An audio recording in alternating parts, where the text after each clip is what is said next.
First, a little orientation, and that would be on conservation.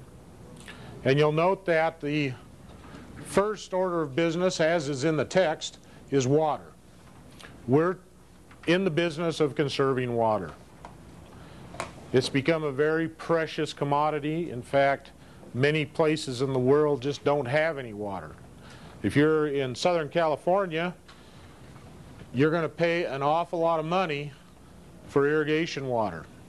Now, it is true up here in the state of Washington, the price of water is virtually free. But it really isn't free, because you still have to get it onto the field in some means, and that's going to cost you some energy. And the second item happens to be energy. And so we're also looking at ways to conserve energy to minimize the expense of moving that water into the field, because most water ends up being in the bottom of a river basin. You know, the rivers unfortunately don't run on top of the mountain, they run down the middle of the valley. So they're at the lowest point in a given gradient as you go down a water system.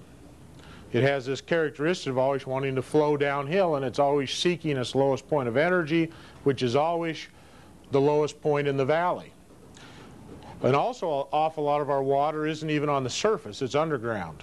It's in underground aquifers, so we're having to drill holes into the ground and lift it out of the holes and pump it up to the surface before it's usable. So it's going to take us energy to pump that water, whether it's from a stream, a lake, a reservoir, or a well.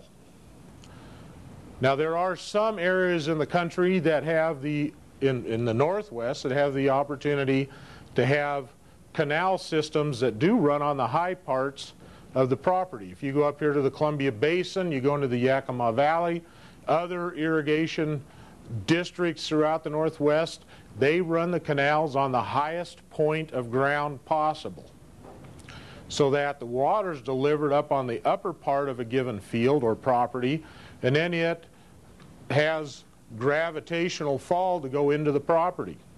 Some of the systems have even been piped, and they have trapped the energy in the pipe due to the downhill gradient, because you gain energy as the water goes downhill, and you can actually have pressurized systems due to just the elevation fall within the district that you're working within. And if you go up to the Okanagan, you'll see that. You go to the Yakima Valley, there's a lot of systems that are now pressurized systems. Some of those have been pressurized by a pump station, some of them are gravity fed. So anytime you can use gravity as your ally, you're going to save a lot of energy. Trap that energy, keep it in a closed pipe instead of going down a ditch, and you can trap that energy as it's going downhill. And it's less pumping that you have to put to that water to get it up to the pressure that you're going to use it at. Well, that brings us in the area of energy. A lot of things have happened in the last 15 to 20 years as far as reducing the energy needed to operate the different kinds of sprinkler systems that are available out in the marketplace. We can go to the very lowest energy systems, which would be true drip systems, and they take, at the emission point, you're looking at virtual zero pressure. The ideal is minimal pressure as the water drips out of the end of that emitter. So there's a system that runs at very, very low pressures. We just have to have enough pressure to get it through the filtration system, down the pipeline, through the valving, through the laterals to get it to that emitter so that it can drip out. So it's going to take, it's not like you can run it at 1 or 2 pounds of pressure or near zero pressure. It still takes 20 to 30 psi to be able to drive it through all of that hardware before it finally comes out the end. So we don't ever have the perfect system in the regards of not being able to use any energy at all.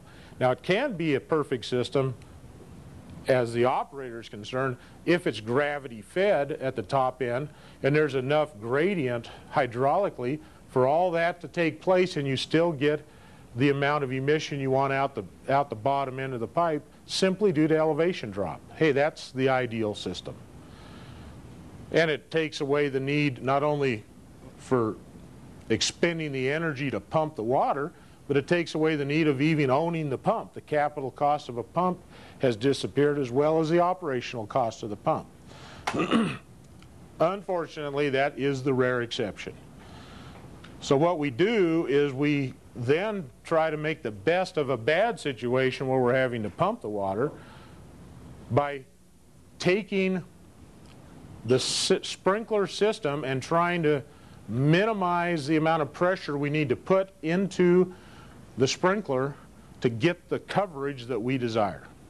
And so there's been a tremendous amount of research done in the last few years in the trade, and they've gotten to where they have low pressure nozzles and the ability to operate at lower pressures by diffusing the water as it comes out the nozzles.